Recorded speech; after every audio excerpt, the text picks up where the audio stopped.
আজকে আমি আপনাদের সাথে শেয়ার করতে যাচ্ছি পাতাকপির বড়া। সো এটা কিন্তু অনেক ইজি। এখানে হচ্ছে পেঁয়াজ, কাঁচামরিচ, ধনিয়া, তারপর গরম মশলার গুঁড়ো, জিরা গুঁড়ো, একটু হলুদ, একটু শুকনো মরিচ গুঁড়ো এবং হচ্ছে কাঁচামরিচ কুচি এবং বেশি করে পাতাকপি কুচিকে লবণ দিয়ে মেখে জাস্ট হচ্ছে হাতে ভালো করে চটকে দিবেন। এখানে চটকে নেওয়ার সাথে সাথে কিছু পানি বের হবে, যেটা হচ্ছে আপনি ভালো করে যখন চিপবেন এটাকে, এটা একদম নেতিয়ে যাবে, ঠিক এইরকম হবে।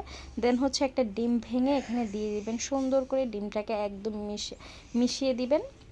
তো এখানে কেউ চাইলে কর্নফ্লাওয়ার অ্যাড করতে পারেন, দেন হচ্ছে চালের গুঁড়ো অ্যাড করতে পারেন, তাহলে আপনার বড়াটা ক্রিস্পি হবে। আর যদি এগুলো না থাকে বাসায়, তাহলে ময়দা তো আছেই, ময়দা বা আটা যেটাই হোক একটু অ্যাড করে দিয়ে একটু ডোটাকে বড়া শেপে নিয়ে আসবেন। দেন হচ্ছে পরিমাণ মতো তেলে আপনার পছন্দ অনুযায়ী, মেজারমেন্ট অনুযায়ী সাইজ করে এটাকে সুন্দর করে ভেজে ভেজে তুলে নেবেন। তো আমি এখানে হচ্ছে প্রথম ধাপে কতগুলো বানিয়ে ফেলেছি। দেন হচ্ছে এই তো এগুলো গরম গরম খেতে হয়।